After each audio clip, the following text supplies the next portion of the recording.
ఈరోజు మనం ఒక సున్నితమైన కానీ ఆ, చాలా ముఖ్యమైన విషయం గురించి మాట్లాడుకుందాం.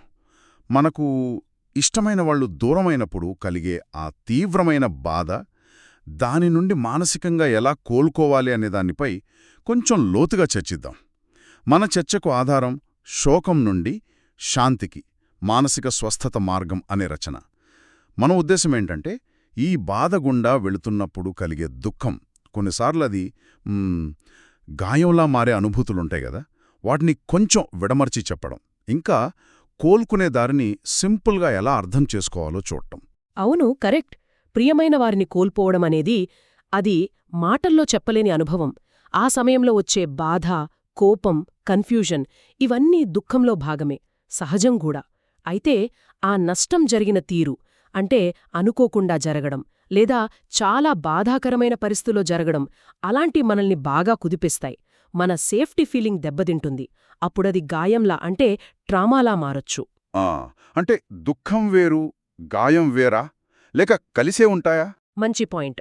దుఃఖం అనేది ఆ నష్టానికి మన ఎమోషనల్ రెస్పాన్స్. గాయం అనేది ఆ నష్టం జరిగిన తీరు, మనల్ని తట్టుకోలేనంతగా ప్రభావితం చేసినప్పుడు ఏర్పడుతుంది.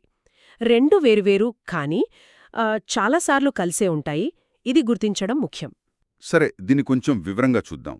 ఈ పుస్తకం కూడా అంటుంది గదా, దుఃఖం అనేది ఒక స్ట్రేట్ లైన్లో వెలదు అని, అలల్లాగా వస్తూపోతూ ఉంటుంది అని. కొన్ని రోజులు బాగుంటే కొన్ని కష్టం. అవును అవును, కరెక్ట్. ఎందుకంటే హీలింగ్ అంటే మర్చిపోవడం కాదు కదా, ఆ నష్టాన్ని మన జీవితంలో ఎలా కలుపుకోవాలో నేర్చుకోవడమన్నమాట. ఓ, అలాగా.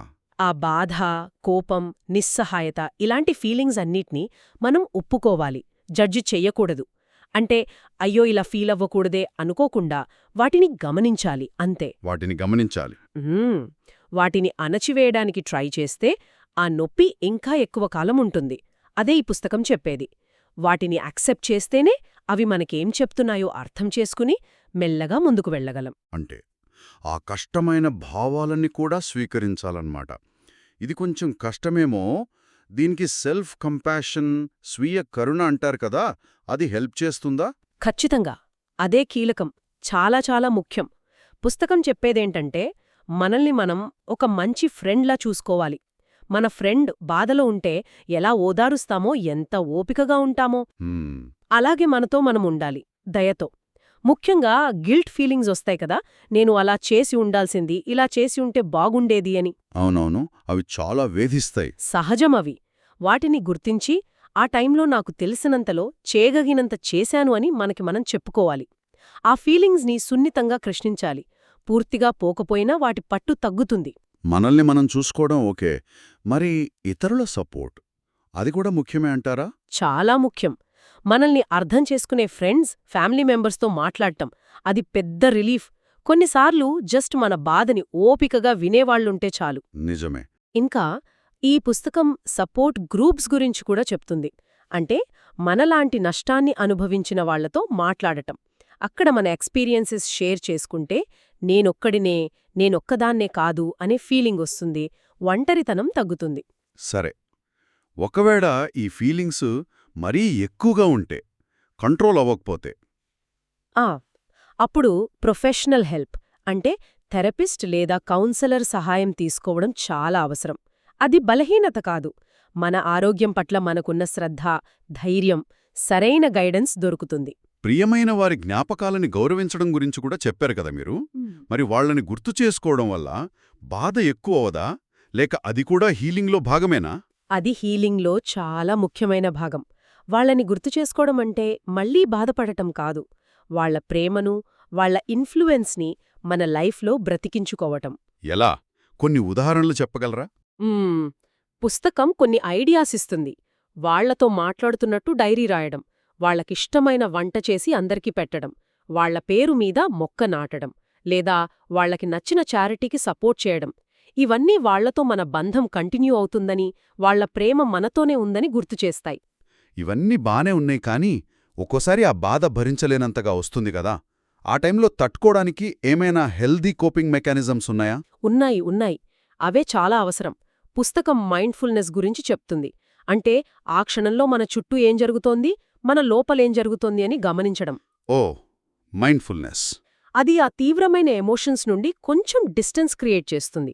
అలాగే వాకింగ్, యోగా లాంటి సున్నితమైన వ్యాయామం, ఇంకా రాయడం, పెయింటింగ్, మ్యూజిక్ వినడం లాంటి క్రియేటివ్ పనులు. హ్మ్. వీలైనంత వరకు రొటీన్ ఫాలో అవడం, మంచి ఫుడ్, రెస్ట్ తీసుకోవడం, ఇవన్నీ ఆ ఎమోషనల్ తుఫాన్లో మనల్ని నిలబెడతాయి. యాంకర్ లాగా అన్నమాట. చిన్న చిన్న విజయాలను కూడా గుర్తించుకోవాలి, మనల్ని మనం మెచ్చుకోవాలి. స్వస్థతకు టైం పడుతుందని, ఓపికగా ఉండాలని అర్థమైంది.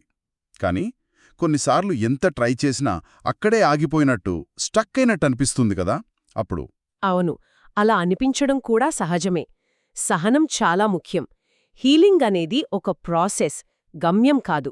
స్టక్ అయినట్టనిపించినప్పుడు అది కూడా జర్నీలో ఒక భాగమే అని గుర్తించాలి. అప్పుడు మన ఎక్స్పెక్టేషన్స్ తగ్గించుకుని జస్ట్ ఆ రోజు గడిస్తే చాలు అనుకోవాలి. ఒక్కొక్క అడుగు ముందుకు వేయడం మీద ఫోకస్ పెట్టాలి. ఒక్కొక్క అడుగు. ఆధ్యాత్మికంగా చూస్తే మనల్ని మన ప్రియమైన వారితో కలిపే ప్రేమ బంధం శాశ్వతమని గుర్తుంచుకోవడం కొంచెం ఊరటనిస్తుంది.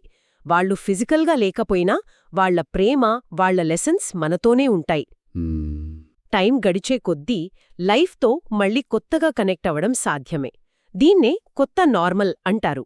అంటే వాళ్ళని మర్చిపోవడం కాదు, వాళ్ల జ్ఞాపకాన్ని గౌరవిస్తూనే మన జీవితాన్ని కొనసాగించడం, వాళ్ల ప్రేమను మన ఫ్యూచర్లోకి తీసుకువెళ్లడం. అంటే మొత్తంగా మనం గ్రహించాల్సిందేంటంటే, హీలింగ్ అనేది ఆ నష్టాన్ని మన జీవితంలో ఒక భాగంగా చేసుకోవడం అన్నమాట. ఇదొక పర్సనల్ జర్నీ. దీనికి మన మీద మనకి కరుణ, ఇతరుల సపోర్ట్, ఇంకా చాలా ఓపిక కావాలి. ఇది బాధను దాటి వెళ్లడమే కాదు, ప్రేమను, జ్ఞాపకాలను మనతో పాటు ముందుకు తీసుకెళ్లడం. అవును, ఇది ఇంకో ముఖ్యమైన ప్రశ్నను లేవనెత్తుతోంది కదా.